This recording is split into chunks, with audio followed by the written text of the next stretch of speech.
Bonjour tout le monde, je m'appelle Gabriel Béliveau, je suis étudiant au doctorat à l'Université de Montréal en criminologie. Avant ça, j'ai aussi fait une technique policière au Cégep. J'ai fait un bac en intervention criminologique, une maîtrise en criminologie et maintenant je poursuis mes études au doctorat en criminologie.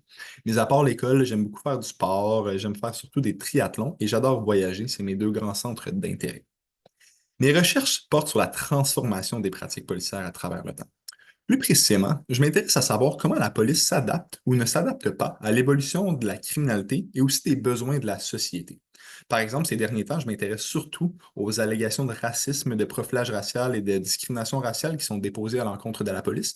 Je cherche à savoir comment la police réagit à ces allégations-là, comment elle s'adapte ou elle s'adapte pas à la lumière aussi des études scientifiques qui sont menées par rapport à ça.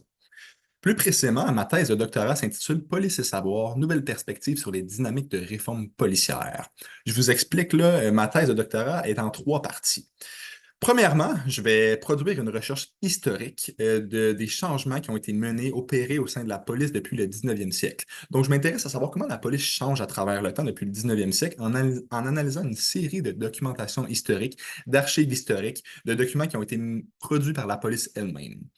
Deuxièmement, en parallèle, je vais mener des entretiens auprès d'une variété d'acteurs, à peu près 60 acteurs, dont des policiers et policières, des acteurs médiatiques, des acteurs politiques, des victimes de la police aussi. Puis ces personnes-là ont tous en commun de travailler au sein de la police ou d'avoir travaillé sur l'amélioration, le changement des pratiques policières. Donc, ma recherche historique et ma recherche par entretien vont mener à mon troisième objectif, donc qui est le but, c'est de développer un modèle explicatif du changement ou du non-changement de la police. Essayer de comprendre c'est quoi les obstacles, les limites à la réforme des pratiques policières et pourquoi. Donc, les mentorés qui vont être amenés à travailler avec moi auront la chance, ben, en ma compagnie, de comprendre c'est quoi la criminologie et la recherche en criminologie.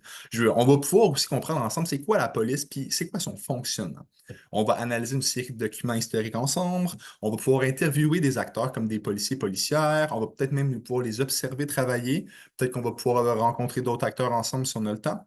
Le but, ça va être après que je vous montre comment analyser vos propres données de manière scientifique, de manière empirique. Et le but final, ben, ça va être de développer un espèce de modèle ou d'identifier des forces, des limites au changement de la police. Pourquoi on fait ça ensemble? Pourquoi vous pouvez vous investir dans ce projet-là?